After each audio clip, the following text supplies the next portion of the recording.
morning in the middle of the long summer holidays. Still, Ezra has a job to do. Ezra is called a sabra, like the fruit of the cactus, for the sabra is tough and thorny but sweet on the inside, and so we like to think of our children.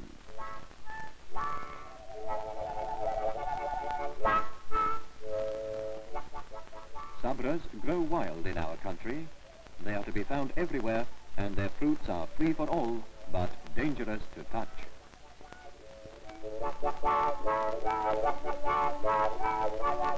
You must stand upwind of the cactus, else the spines will blow into you like arrows.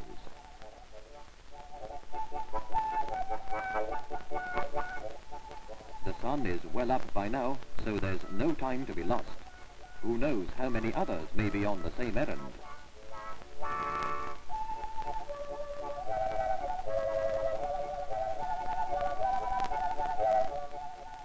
A ride on a donkey cart and back to the city, where the customers are to be found.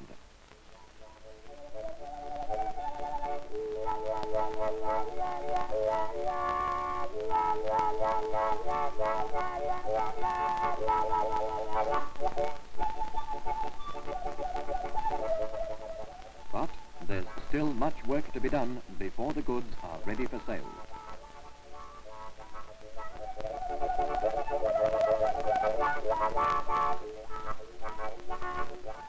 The sharp thorns must be snapped off by rolling the sabras in sand. The leathery skins must be softened by soaking in water.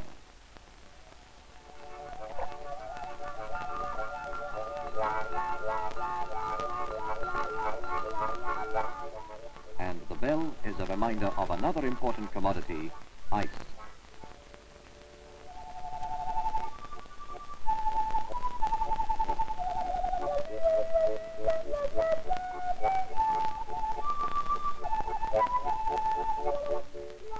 Cool them off, and the juicy sabras have a delicate flavor.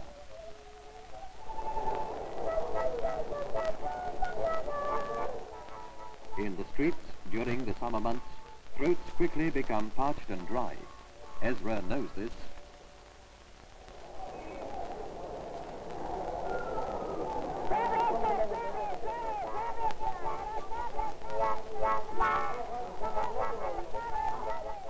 Every day at noon, there's a market for something cool and refreshing.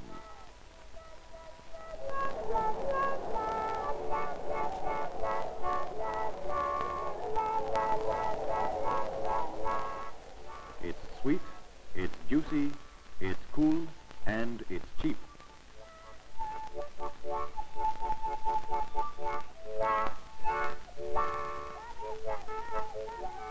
There's no lack of customers, and the pocket money comes in handy.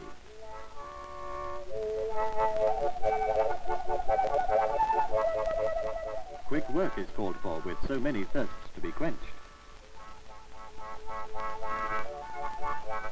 Really delicious.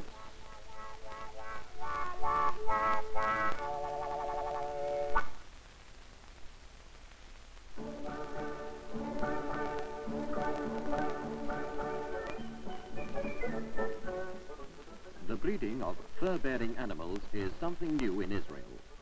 Experiments have been underway for several years, but only recently was the first Nutria farm set up in Galilee.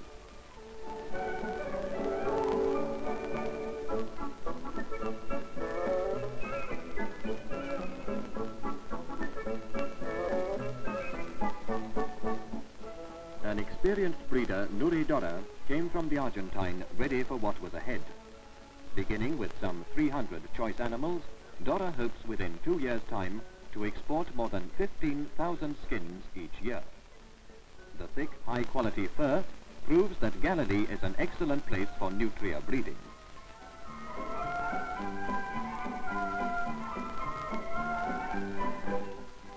It might seem surprising, but Israel has a well-established fur industry.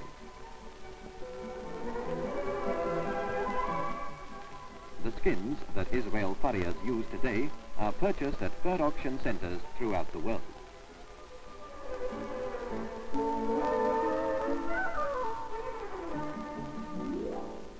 Tens of thousands of pelts pass through this plant every year.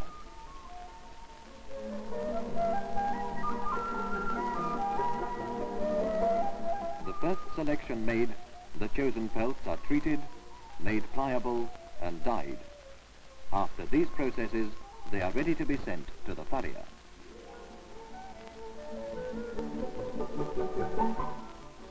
This man, a recent arrival from Afghanistan, works in one of the 80-odd fur ateliers in the country.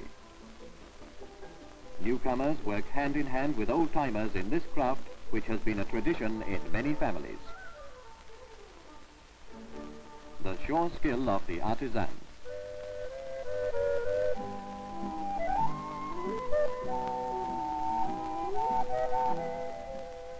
Superb workmanship makes ready-made Israel furs a commodity in high demand in the European market. Bodies of broadtail and Persian lamb, ready-to-wear caracul coats have become substantial dollar earners in Switzerland, Sweden, Italy.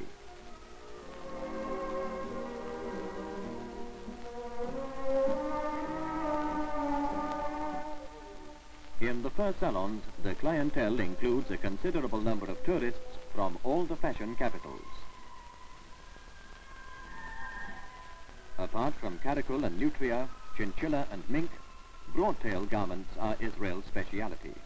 Broadtail in all hues and rich combinations.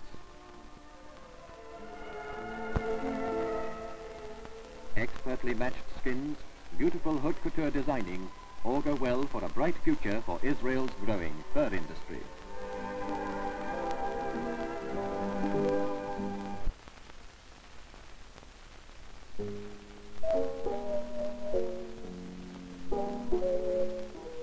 A city sleeps, resting after another hectic day.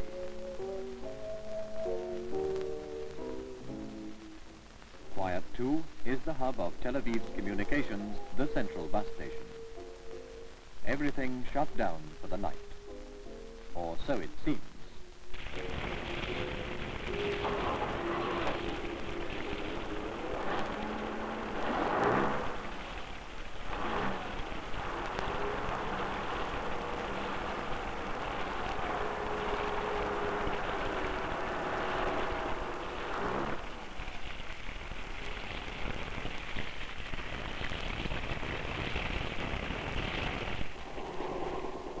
But garage attendants of the Egged and Dan bus companies have to prepare their vehicles for the following day.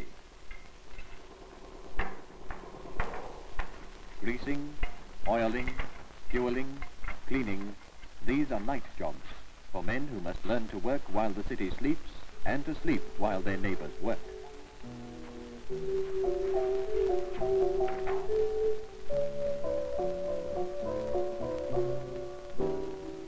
Bus terminals do not get much time to rest. Rousing the station from its brief slumber is the job of the traffic manager.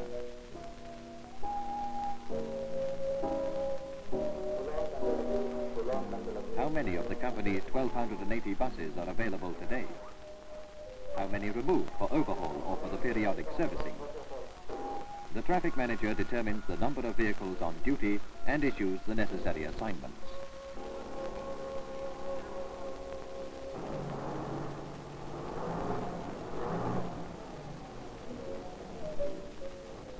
The city begins to awake.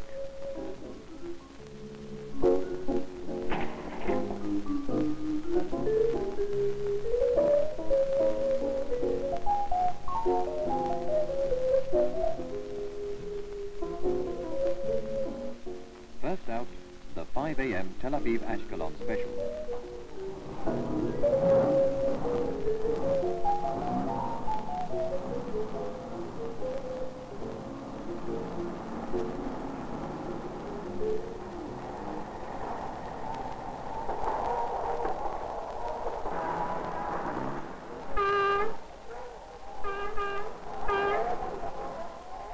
Traffic is heavy in both directions.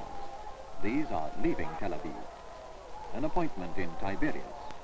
Visiting the family in Beersheba.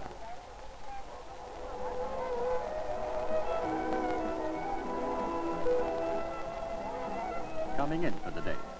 Office worker, businessmen, the kibbutz secretary, or the housewife to do some shopping.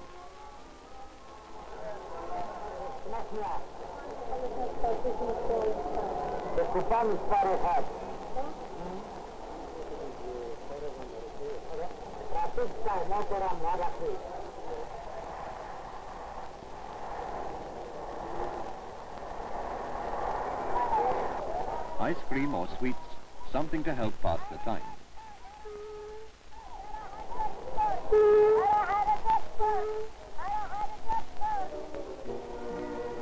Tourists enjoy the sights in specially equipped sightseeing buses.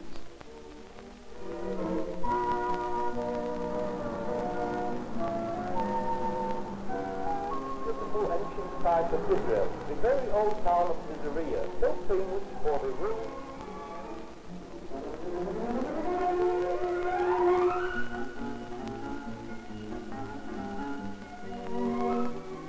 The ruins of ancient Caesarea, for instance.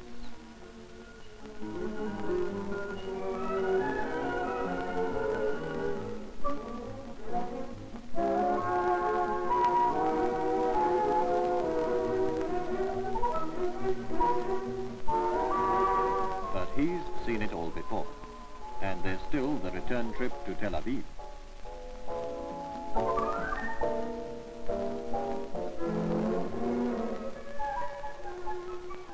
Running a bus, even for the veteran driver, is a tiring business.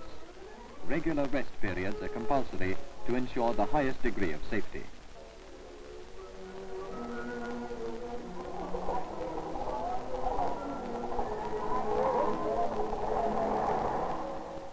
Night falls. All buses, their runs completed, head for home.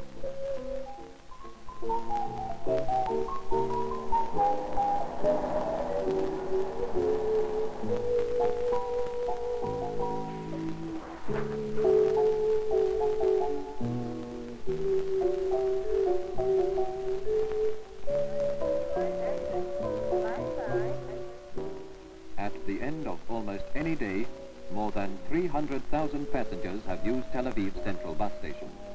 They have traveled a total of 90,000 miles, used up some 12,000 gallons of fuel. The driver, his day's work done, is homeward bound. But for the garage attendants, work has just begun at Israel's largest bus terminal.